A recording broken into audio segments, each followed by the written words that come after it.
Welcome, everyone. It's so good to see you all coming in. Thank you for being here. We'll get started in a minute.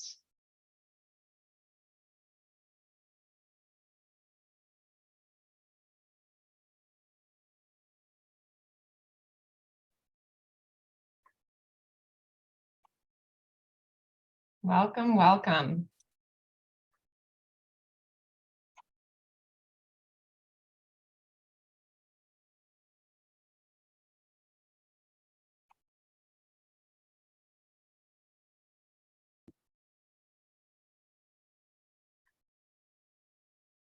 All right, well, my clock is showing noon on the button, so I think we'll go ahead and get started. And I know my colleagues are keeping an eye on that waiting room, so we'll let people in as they join.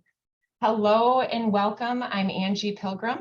I'm the Director of Community Impact for the St. Croix Valley Foundation, and I thank you for joining us over lunch today on this really bright and beautiful, and we were just talking about, summery day in the St. Croix Valley.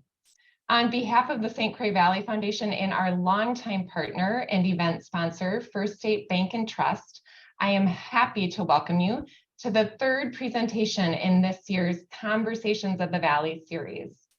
As you know, the mission of the St. Croix Valley Foundation is to enhance the quality of life in the St. Croix Valley, and we do this by supporting charitable giving, connecting people and programs, and encouraging collaboration. These conversations are one way we encourage collaboration, bringing individuals, bringing organizations together to learn and to imagine how we may respond to current and emerging issues. This year, our series has been exploring regional resiliency. Now, resiliency is a word we've all heard and maybe used over the past 2.5 years as we've worked to respond to unexpected challenges. And now, as we were able to take a step back and maybe reflect on what we learned so that we can be stronger and more prepared when our communities are faced with future challenges. So just to recap, in January, we heard from Professor Steve Diller on the many elements that contribute to building resilient communities. He reported that research suggests 2 factors really stand out: economic diversity and social capital, that networking and relationship building. Then in February, we heard from Professor Tessa Conroy, and she presented the importance of entrepreneurs to a community's economic resiliency. She shared the flip side of that coin too, that community support and a strong social network are critical to small business success. So today, we'll continue our exploration of community resiliency by learning more about the importance of a thriving Main Street. So before I introduce our speaker, we asked a few local community leaders, why is a vibrant Main Street important? So let's hear what they had to say.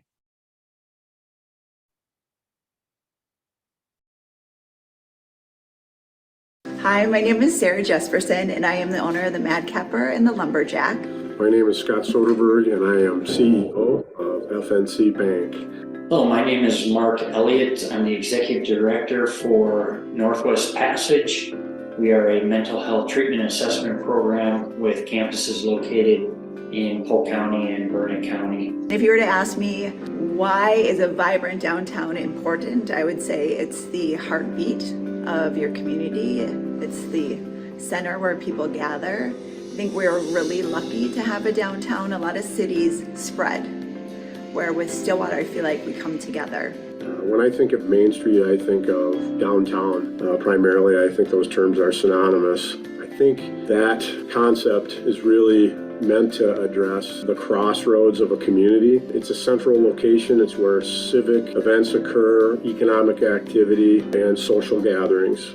I know there's been events in our history since I've been around where we've seen some pretty clear evidence of how a rural community can come together and connect and partner to lift up people and communities. Just thinking back as far as the 2001 tornado that went through Siren, people have from local organizations to churches to local businesses, individuals, schools, hospitals, etc., have come together to not only help communities come back, but actually thrive in adversity.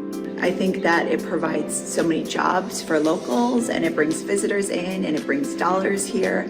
And so it really lifts the whole community to have a downtown area.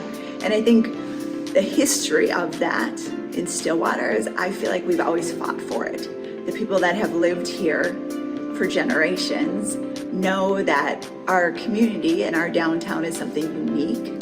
It provides an opportunity for growth and relevance in our state. And I believe that it is worth fighting for. And so even now, today, we just try to think of ways, how can we be better? How can we do more? How can we engage at different levels?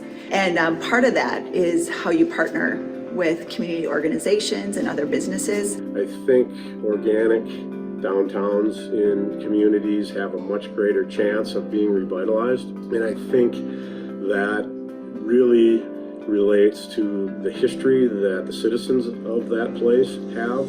When you talk about having a history in a place, of course, you're talking about citizens who have been there for some time. Their families likely have been there for some time, and they are grounded in that place. I think that is something that is really special about our rural communities in this area, that ability to connect and see everyone as a neighbor, because in a lot of cases you are, the business owners, the people in churches and different local organizations, the Lions, the Rotary. There's a special connection that people have in this area that I think give us the ability to meet any challenge and deal with adversity. I have never ever felt like an island unto myself, but that's because I think community organizations have reached out.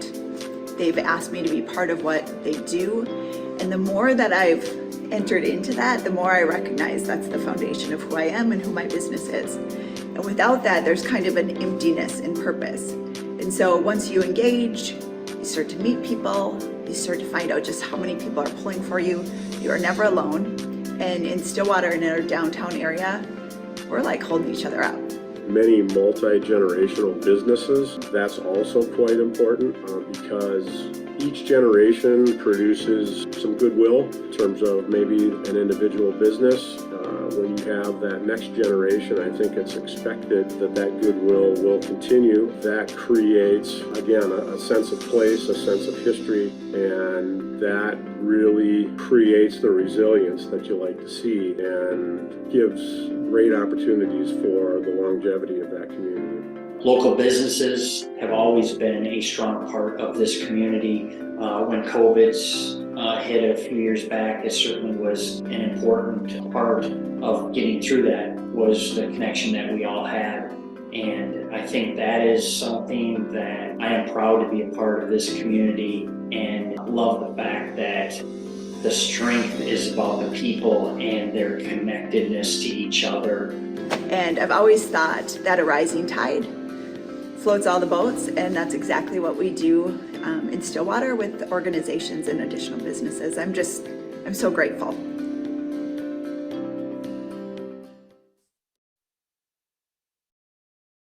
Well, thank you. And a huge thank you to those important partners, Sara Jespersen, Mark Elliott, and Scott Soderberg, for sharing your thoughts. We really appreciate it.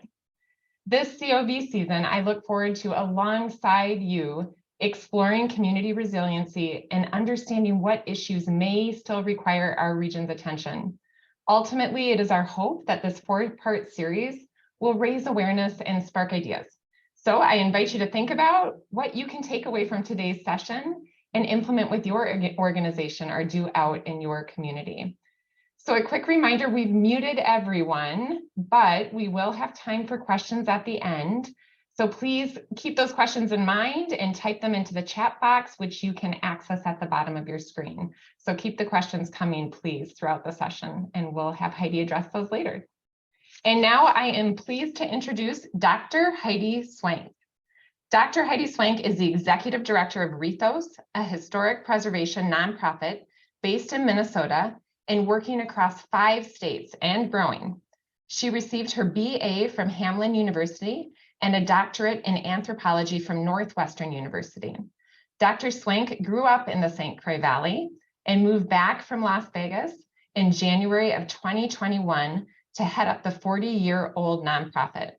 In Nevada, she started Nevada's first statewide historic preservation nonprofit and served 4 terms in the Nevada legislature, where she chaired the Natural Resources Committee. Under Dr. Swank's leadership, Rethos has seen a growth in their real estate program into new states, expansion into the heritage tourism sector, and launched education offerings on deconstruction and reuse. Heidi is a member of the National Trust for Historic Preservation's Climate Change Working Group, chair of the Mendota Heights Natural Resources Commission, and sits on the board of the National Preservation Partners Network. She is happy to be back in her home region and looks forward to identifying even more partners for Rethos and extending the nonprofit's work to support more communities. So a huge welcome to Dr. Heidi Swank. Thank you. I'm so excited to be here. I think it's really great to just be able to come home. So, okay, I am going to share my screen and hopefully I can make all of this work right. Okay, share screen and sharing that one. All right, okay, can everyone see this? Okay. All right, so as Angie said, my name is Heidi Swank. I am the Executive Director of Rethos. We are a historic preservation nonprofit headquartered in St. Paul and working across 5 states. We are also the coordinating program for Mainstreet America, which is the main topic of my presentation today. Before I talk about the Mainstreet program and how that helps bolster resilience, I'd like to take just a few minutes to talk about the broader work that Rethos does. So after that, I'll delve into the Mainstreet America program and then how Minnesota Mainstreets functions in relation to that parent program. And then we'll talk about a few case studies that demonstrates the impact of the Mainstreet program. And we'll spend a good deal of time talking about the 4-point approach, which is the core of Mainstreet's work.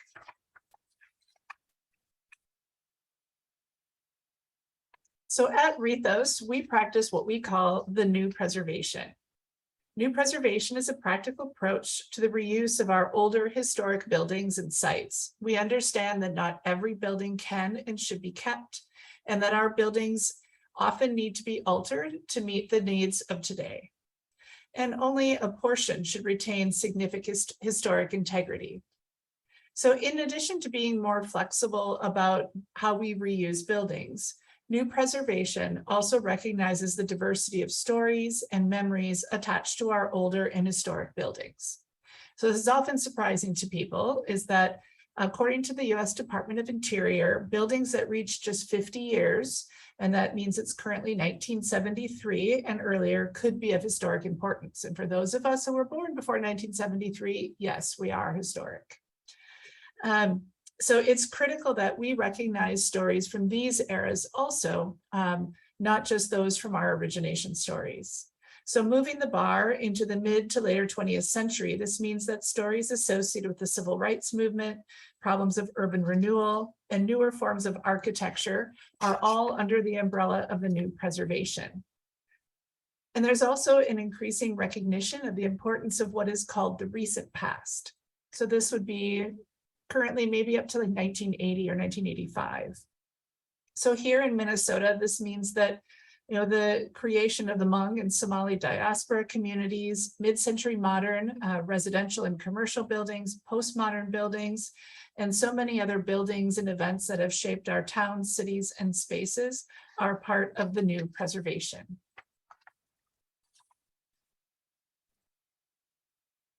So Rethos has 3 divisions, and I look at this and I always think we're only 12 of us in the office. It always seems kind of amazing that we do this much work, but people are astounding at Rethos. So we have 3 divisions: community programs, real estate, and the Rethos Policy Institute.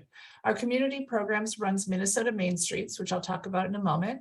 We also have homeowner education and real estate professional continuing education. So if you need help fixing that old toilet or repairing some of that historic plaster, we have a class for that. If you're a realtor who's looking for continuing education in Minnesota, we have classes for that.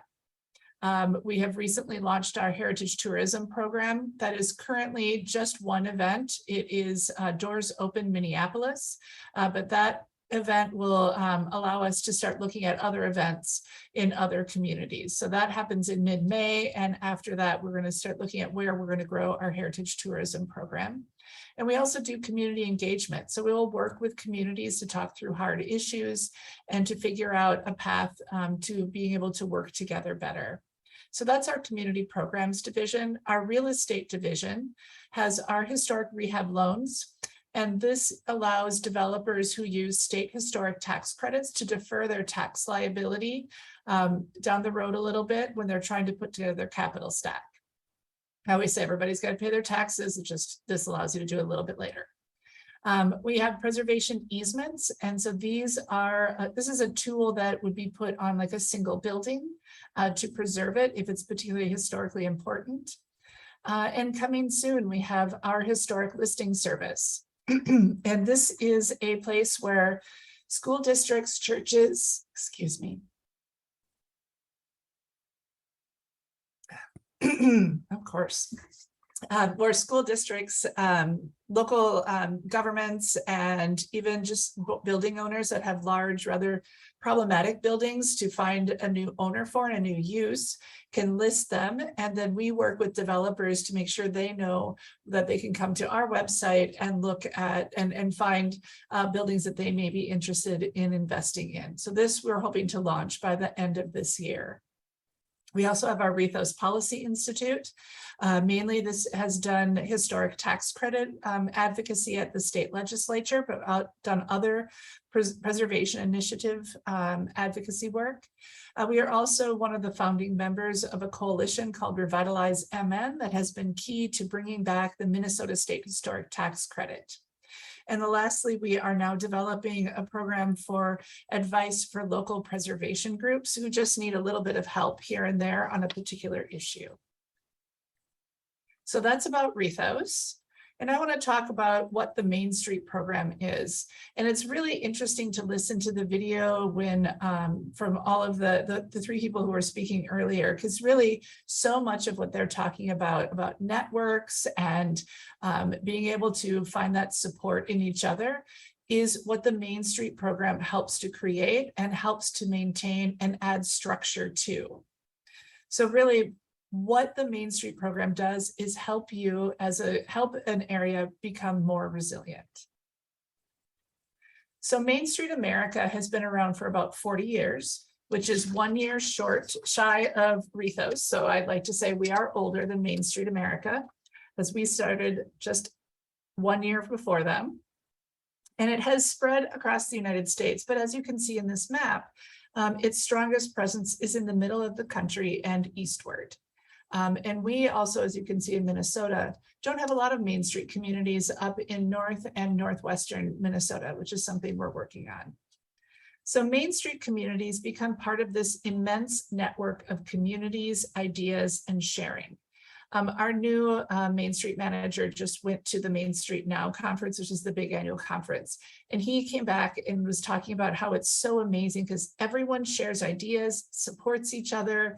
There isn't this, this is mine and I'm not going to tell you about it. Everybody shares resources, and it's really this network of support that builds resilience. So with that, I'd like to show just a really brief video from Mainstreet America.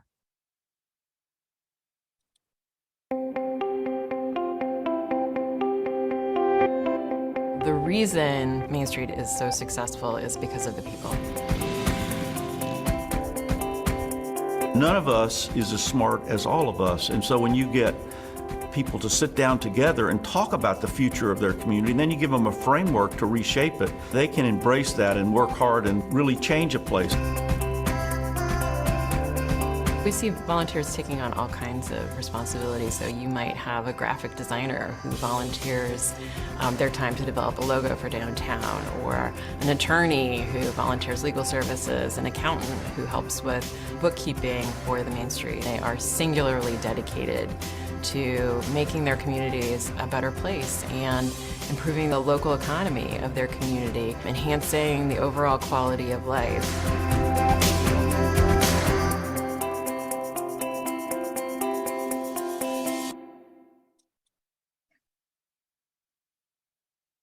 So the National Trust started Mainstreet America in 1980. And it was created to address the movement of businesses out of downtowns, and really to recognize the need for whole communities to be involved in revitalizing downtown. And I would highly recommend, there's a really great video on Mainstreet America's website that is from 1980 that was used to promote this idea of Mainstreet America. And it is just some really great 1980s snippets of downtowns across the United States. It's a lovely piece. So really what they created through Mainstreet America is a guide. It's a guide for local communities. Mainstreet America provides support and a framework for communities. Communities do the work, and Main Street provides the training. Through this process and through this guiding, the Mainstreet America program has grown to over 2,000 communities in all but 4 states. And I think this quote from Mainstreet America is really great. So we believe Main Streets are for everyone. At the core of our approach to revitalization is a commitment to creating places of shared prosperity, equal access to opportunity, and inclusive engagement. So as we look at the Main Street network, it might be helpful to kind of think about how all of these people these entities get organized. So we have Mainstreet America is the main entity that runs the program. Rethos is one of many statewide coordinating organizations, and it varies where that coordinating organization might be. Some places they are in the economic development at the state, in the state government, and other times they are part of a chamber, the state chamber of commerce, and other times like us, they're at a nonprofit. Then there are also the commercial corridors, which could be whole downtowns or could be a smaller part of a larger downtown, and the local communities. So these are the entities that all come together to create the Main Street network. And on the right side of the screen, you see the kind of how this is organized, and that you have Mainstreet America has programs and has support that they make available to the local Main Street districts through the coordinating organization. So Rethos, as the coordinating organization, is another layer of support to local Main Streets. We are the conduit for a lot of information from Mainstreet America, but we also have some of our own programs and support that are tailored to the needs of our particular Main Streets in Minnesota. And I'd like to spend a little bit of time here on this with the 4-point approach. So the 4-point approach is the core to the Main Street program. It serves as the guiding principles and also helps structure the involvement by the full community. So these four quarters here each of them are a different approach to building resilience and building that network, but also they shape the committees that are formed at each of the Main Street levels. So by having committees, these give community members a concrete way to participate in Main Street and bring businesses together along with business owners around their community. So I'm going to talk a little bit about each of these, because I think just looking at them this way, it's not terribly grounded for me. I like to give some examples. So if we think about economic vitality, so this would be a committee that would be working on economic vitality. And really this committee would provide a framework for determining what your community identity should be. Some of the things that they would find support through the Main Street program to undertake would be surveying your building stock. So identifying problems, strengths, and needs, determining whether or not you could have a national registered district in your Main Street, really looking at ways in which you could identify what it is economically you need to work on. Also doing a survey of the community. So find out what people in the community want to see in the Main Street district. One of the things we emphasize is that while having folks come from out of town as a tourism destination is great, we also know that the people who are always in town are the people who live there. So what is it that the local folks need out of their Main Street? Developing an inventory of different costs of rent, existing square footage, vacancy rates, what amenities exist nearby. Identifying your community's unique identity and how your existing businesses and buildings contribute to that identity. So finding a thing that is yours, that makes your community unique, that's tied to its history or its architecture or its story. Developing relationships to create an ecosystem for small businesses to thrive. There's a lot of support and training through Main Street to teach people how to pull together these relationships and create that ecosystem. Determining gaps in business offerings and finding and working to find entrepreneurs to fill them. So doing a lot of that kind of on the ground work, looking at the business environment and how is it that we create that ecosystem for all of our businesses in the Main Street district. So moving off to the right, we look at design. This is really enhancing the visual and physical elements of your community. So folks who are working in the design area would probably become well acquainted with zoning ordinances and would find help from that from other main streets in their state, and also a lot to learn from other main streets in other towns that may have some zoning that they would like to implement in their own town. There are also ideas and resources on helping Main Street districts increase ADA accessibility and facade design support and training for how to maintain the exteriors. There's also support on how to cultivate relationships with your state historic preservation office and how to work within any local preservation guidelines, keeping in mind that those entities, your Historic Preservation Commission and your State Historic Preservation Office, are a regulatory body that is there to make sure that things stay within the lines. Also provides resources on how to rethink your space, your street, and to make it an inviting public space for everyone. Now moving down to the lower right, down to promotion. Now this does what it sounds like. This point of the approach gets the word out that Main Street is the center of the community and the hub for economic activity. So through the Main Street program, you find support for creating a marketing plan and what does that look like for your community and what have other folks done across the country that you could use. There are also ideas for showcasing your community's history and unique characteristics. There's training to effectively track your marketing efforts and hone them to give the most benefit to your community. There's support on how to create surveys to engage business owners and shoppers and provide actionable feedback. I'm sure we all have done the survey that just didn't get us what we needed, and having that support so that you don't have to learn this all on your own to figure out how is it that after an event, I can reach out to my people who attended and figure out what worked and what didn't. Also, ideas for moving beyond individual events to a larger comprehensive plan, or even establishing that niche that is your district. So a lot of this work comes out of the promotion, and there's a lot of support for that through the Main Street program. The last is really building that strong foundation for your Main Street organization. There are a lot of guidelines that come from both Rethos and Main Street America to support the creation of an organizational structure, to create a board, to find staff, and of course, to populate and build your committees. They provide ideas on how to build new and reinforce existing relationships through the larger community to support Main Street.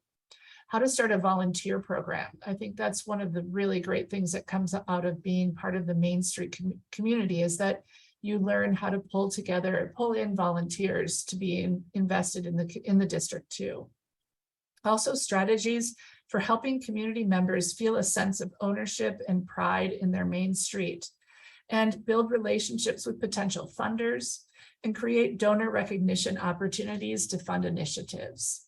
So these are really the main ways in which the Mainstreet program works to create that resilience, to put in place some very structured and very concrete approaches and committees that can undertake this work on the part of a community. Okay. And I will say it really does take a community. So one of the things that was emphasized in, I think, a lot of things that were in both the video that Angie showed and the video from Mainstreet America was that it really does take a community. And in that, we mean business owners and building owners, developers, creatives, city leaders, elected officials, civic and nonprofit leaders, residents, education sector, healthcare sector, the faith communities, bringing all of these folks together.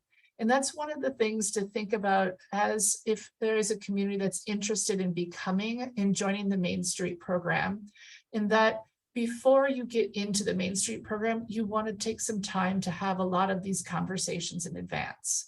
That's one of the things that we provide is we help people get to the point where they are ready to apply, is to give them pointers on who they should be talking to and how to start pulling that network together so that once you are into the program, you've already got a bit of a foundation, maybe not the whole thing up and running, but you've got a bit of a foundation that supports that resiliency you're looking for. So I want to talk a little bit about a couple of case studies, because for me, this is when I first came to the Mainstreet program, this was really helpful to really see what was happening in other cities.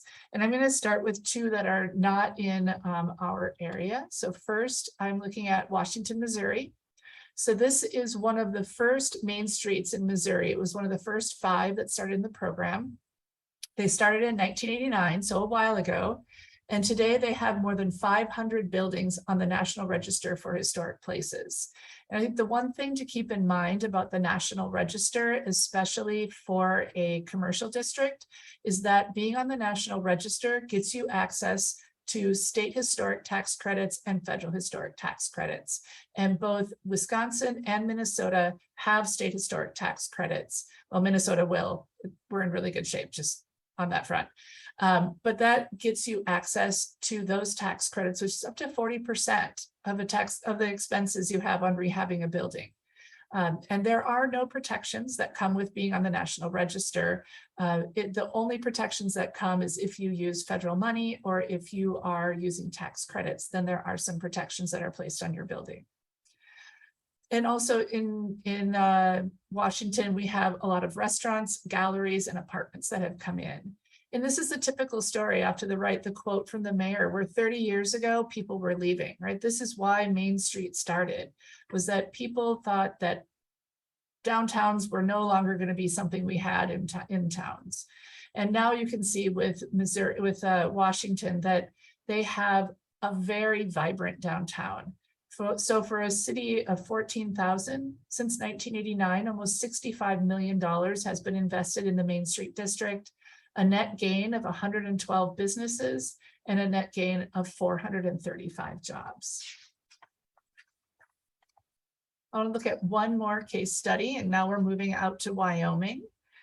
So Laramie, Wyoming was founded, their Mainstreet Alliance was founded in 2005 for a city of a population of about 32,000. Since 2005, there has been about $16.5 million invested in the Mainstreet district. They've had a net gain of 100 businesses and a net gain in jobs of 481. And this again is a similar story to Washington, Missouri, where 20 years ago, it was not such a good site in downtown Laramie. Several buildings had to be demolished. They had only 1 or 2 restaurants open. There was no unified vision. And this is where the support at the state level came in when the Wyoming Mainstreet provided funds to do a comprehensive downtown plan. So people came together, they were sharing priorities, and now in the Laramie Mainstreet district, there are 272 locally owned businesses, 35 restaurants and bars, 70 retailers, 100 residential units, and 95% occupancy. And a lot of this is really that resilience comes from talking to other people and learning from other people's ideas. So now we'll move off the national stage and look more at Minnesota Main Streets. So Minnesota, as I said, Rethos is the organizing entity for the state Minnesota Main Streets. There is also a very active Wisconsin Main Streets. So there's definitely support there too. And we would love to do some collaboration across the river around Main Streets. So what is the Minnesota Main Street? So we are, as I said, the coordinating program. We're headquartered in St. Paul, and we have a dedicated Main Street manager. His name is Ryan Barland, who is supported by our community programs director, who is Emily Karash Casey. We currently have 12 designated communities and 7 network and affiliate communities, and that number is growing. I thought it might be helpful to talk a little bit about how there are these different levels of participation in the Minnesota Main Streets program. Some of this is the same across the country. Other we have tailored just to the Minnesota program. So we have a tier that's not at Main Street America level. We have a tier called the network tier, where we're a community that's interested in joining, but not really quite sure and wants to kind of try on the program can join. The first 3 years are free, and after that, it's only $250 a year. And there are several benefits you get. I mean, we have a lot of workshops that we do, and at the network level, you get those at a discount. And then there's also some other services that we supply. So we can provide some facade design assistance. We can also do surveys with you. So there is assistance you can get from us that's fee-based for that network level. But it's a really great way if you are in a community that's not quite sure or maybe not quite ready. In the first 3 years, it's wholly free to participate, and you can just join and get a feel for what this program is actually like before you really jump in. The next tier is the affiliate level, and this is the same at Main Street America. And this is for communities who want to learn more about the Main Street model. They want to have access to a few more services. So this allows, at the affiliate level, there are some design and project assistance grants that are competitive opportunities. And then there are competitive opportunities to send one person to the Main Street Now conference, which is the national conference. Again, just like the network level, there are workshops at a discount, but you do get a Main Street orientation upon joining, and that's a free part of being an affiliate. Our designated communities, that's the 12 communities, that's folks who are full in. They may or may not be designated. I won't go into the difference between a designated and not designated, not accredited or designated community.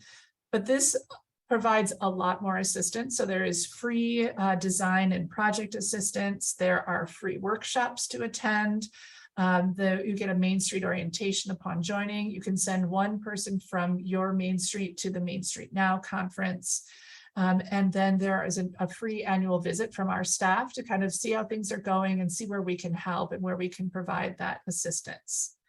And currently our designated communities are Albert Lee, Faribault, the Lincoln Park District in Duluth, Mankato, Northfield, Olivia, Owatonna, Red Wing, Shakopee, Wabasha, Wilmer, and Winona.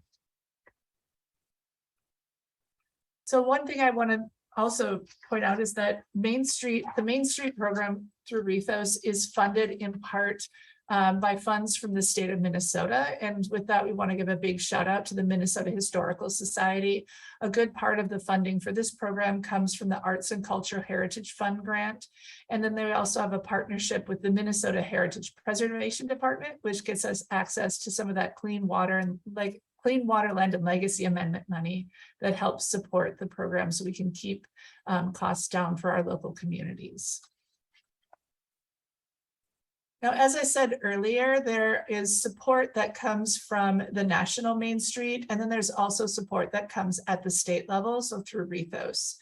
So some of the support that's given is ongoing training. So we have a lot of workshops that happen throughout the year. We have meetings that happen in our offices in St. Paul and out at other places for the Main Street managers to get together and make sure they're feeling like they have support and time to get together. We provide some design services. There are strategies for diversifying your business offerings and understanding your community's needs. There are marketing strategies we can help you with, and then assistance with developing and or amplifying your community identity.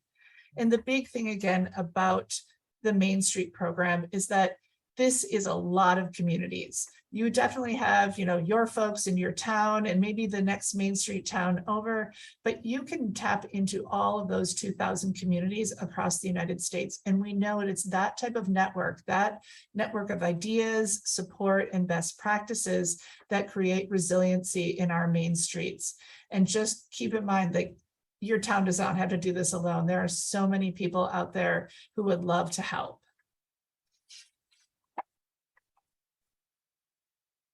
So I would just give a couple examples of current and recent support that Rethos has given to our Main Street communities in Minnesota.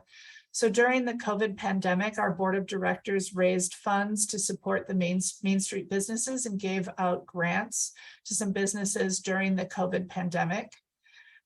In 2022, we were granted, we were one of, I believe, 11 organizations in the United States to receive a Paul Brune grant from the National Park Service. This is for our new Looking Up program.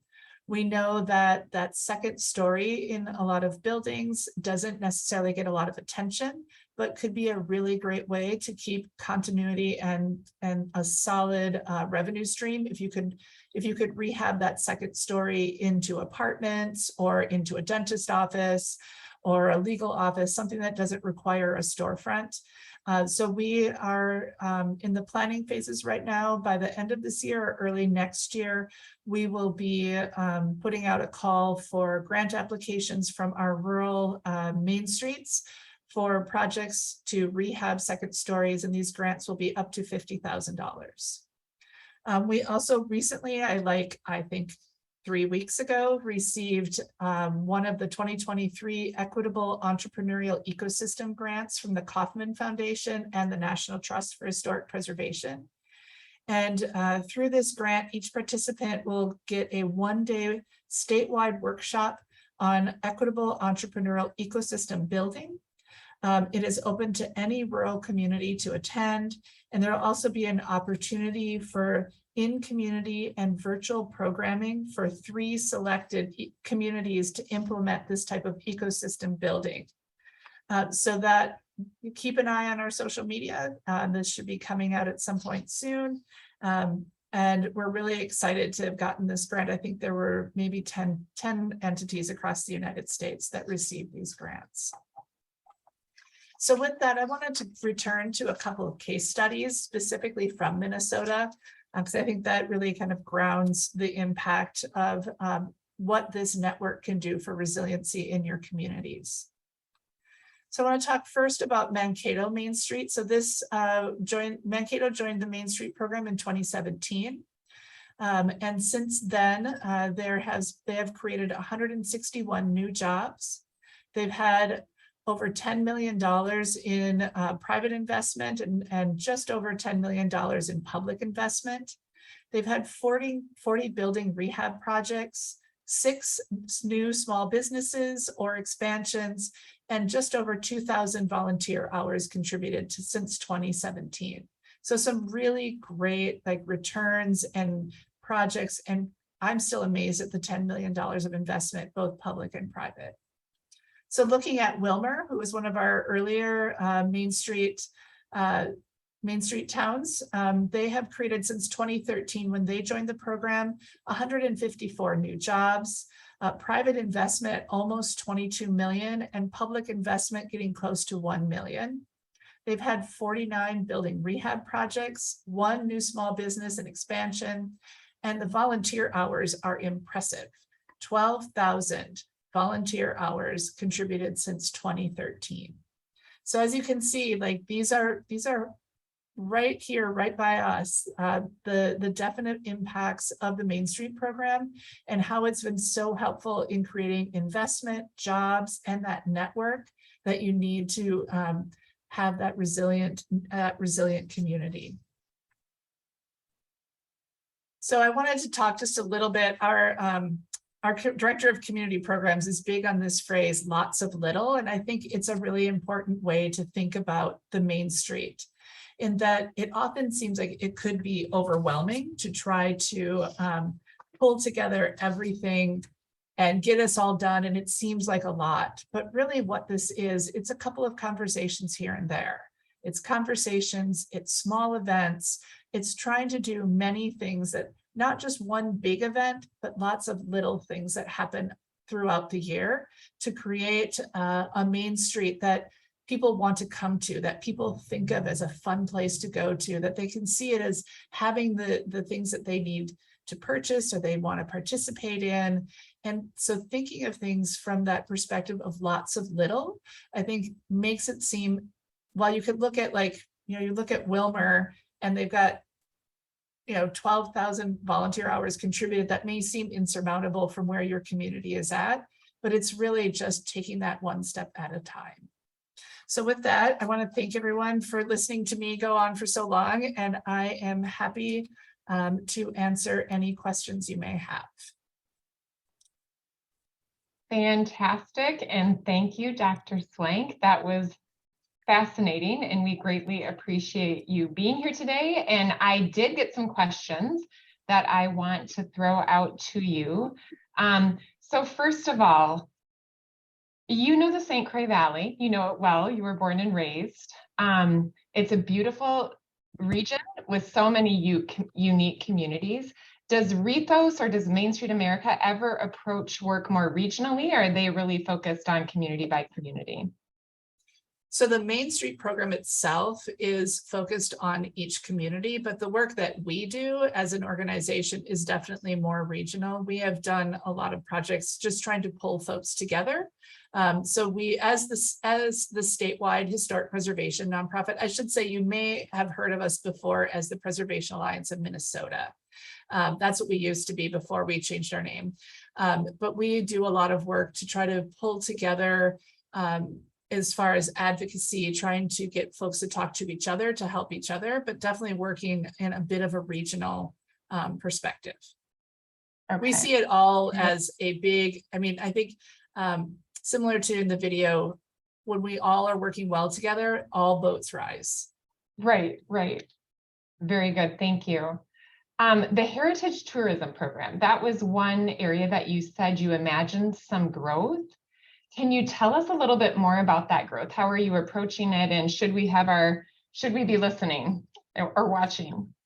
Yeah, so right now, so we just acquired Doors Open Minneapolis in October. And for those of you who have done events, this event happens in May. It's about 100 commercial buildings that are open for tours in Minneapolis. And in 2019, was just the only time this happened, 17,000 people came. So we've been doing just that. That's all the Heritage Tourism has been doing. So once we can get Kelly Fisher, she is our Heritage Tourism Manager, through Doors Open, then we're gonna first we're gonna sleep because we're gonna be really tired. And then we're gonna start thinking about what it is that we would like to do next. And I will say that having grown up in the St. Croix Valley, I see so many great opportunities for a regional tourism offering. I did heritage tourism a lot in Las Vegas, which, as you can imagine, there's a lot of tourism in Las Vegas. So there are a lot of things that we did that pulled together. I had an event that I did in Las Vegas that pulled together every community in the Las Vegas Valley. So it was 5 entities, and it was an event across all the way down to Boulder City, where the Hoover Dam is, all the way up to North Las Vegas. And we did full valley-wide weekend of events. And I would love that if there's anybody interested.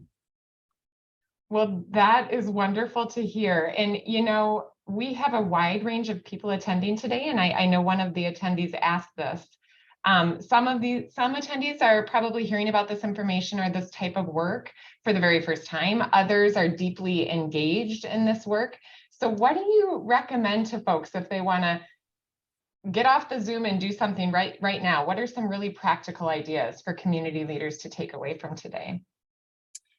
I think it is taking a look around at your community, and if you're a business owner, I would say talk to the business owner next to you and see like how you all feel like things are going in your commercial area, in your commercial corridor, and then, but don't stop there. I think start having those conversations. Figure out, like, do you see you have regular folks who come into your store or folks that you see on the street?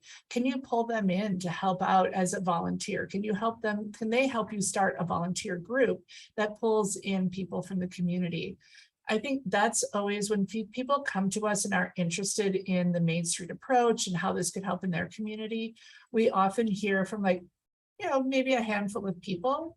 And that's a little bit early days, because we can help you like think through who else you should be talking to. But I think thinking broadly, looking at the school system, looking at your teachers, looking at your healthcare, looking at who is around your Mainstreet, not just who is in the Mainstreet, and all of those folks that come there. So reach out to all of your communities and try to figure out like how you can pull them in. So I think I love that we don't have all the good ideas, right? So we want to pull in more people, but I think that's usually for us when we are talking with someone who's interested in the Mainstreet approach, where it's like, you got to talk to more people. There's got to be more people at the table. Yeah, absolutely. Thank you for that. One attendee wondered about, our communities. Some of them identify as very rural. Some of them identify as maybe a little bit more suburban. So can you say a little bit more about the rural versus metro in your programming and how you define that or clarify that? So that's an interesting question. So it was up until recently that Mainstreet America differentiated urban main streets from non-urban main streets, and they realized that that's not a valid distinction. Everybody needs the network, and it's about creating that bigger network. So I know in here we have some very small towns that are main streets, and we have some that are Shakopee is one of the suburbs of the Twin Cities that's in the Mainstreet program, and we have that commercial corridor up in Duluth.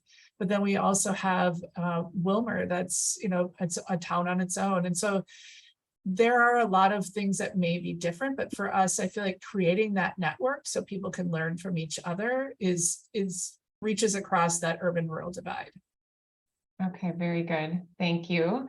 Marty Harding just posted this question. I think it's a really good one. So when you look at the Mainstreet map, there's one Mainstreet community in our region. Any thoughts on that? Why that is, or how we can change that? Give me a call. I am not sure why, but I will definitely, we could totally fix that. I think we would love to have more folks in the St. Croix Valley in our program. I totally agree. We need more of the St. Croix Valley in this program, and we would love to help out. It's home, right? So I would love to be able to come back and do more work in the St. Croix Valley. Very good to hear. Can you speak a little bit? We have communities that really. Oh, yes. Yes.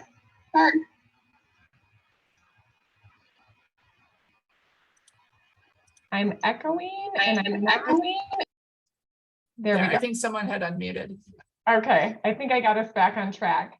A few attendees have asked about, this area being focused on tourism, yet still trying to serve their local community. Can you talk about what types of businesses are needed on Main Street? Is it the arts, the nonprofits, the bars, the restaurants, tourism? Can you speak to that a little bit? And I don't think there's a one size fits all for folks. I think that is where that conversations in the community and doing that survey of your offerings and working with Rethos and Mainstreet America on what you have, and then doing some community engagement work to figure out what is missing, right? I think doing those surveys of the community to figure out what they need, because they're there all the time. They live there. You want to be sure you are meeting those needs. And then after that, you can meet the needs of your tourists who are there now and again, right? But finding that is really a lot about just engaging with people and pulling them together to do some listening sessions, to do some surveys, but it's going to be very different for each town as to what it is they need. Because for some folks, they may have a 2-block downtown and they've got 7 restaurants. And you're like, oh, what I really could just use is a pharmacy. And somebody else could have like 3 pharmacies and like, I've got no restaurants. Right. So really taking a minute and like, I know like when you fill out that application to become part of the Mainstreet program, one of the things is just walking down your street and taking a photo of all of your buildings and writing down what's in there and really starting to look at things in a very systematic way instead of, we often go, oh, this looks great, we're doing great, but let's like write it all down on paper. What do we got? And what is it that we're missing? Like, what's my square footage? What do my second stories look like? It's easy not to look up, right? It's easy to see what's on the ground floor, but what is it that if you walk around and you just check out all those second stories, like what potential are you missing up there for creating more revenue streams? Okay, very good. And can you speak to that application process a little bit more? Is it an intensive process? Does it depend on the level you're entering at? And then which entity usually takes the lead, or is it, a coalition or a group of people? So the application isn't too burdensome. It's definitely something you reach out to us. We're helpful. We help you with it. There would be, you need to, like I said, there's some photos that you would take and you would do some initial like survey of where things are. And then you would make some suggestions on where you think the district boundaries should be. We end up doing on our end, once an application comes in, we look at what was platted when to figure out like historically, where should a district be? And then we kind of have a conversation with the Mainstreet town to figure it out. It's always hard to like put a boundary because that leaves somebody outside the boundary, right? So trying to find that boundary is often a hard part of it. And what was the second part of your question? I'm sorry, I forgot it. Which entity generally takes the lead? Is it a chamber, or does it depend? It really varies. It's often the business owners that start things off and are the ones, because they're the one boots on the ground that are seeing, they're there all the time in the Mainstreet and seeing like what the needs are.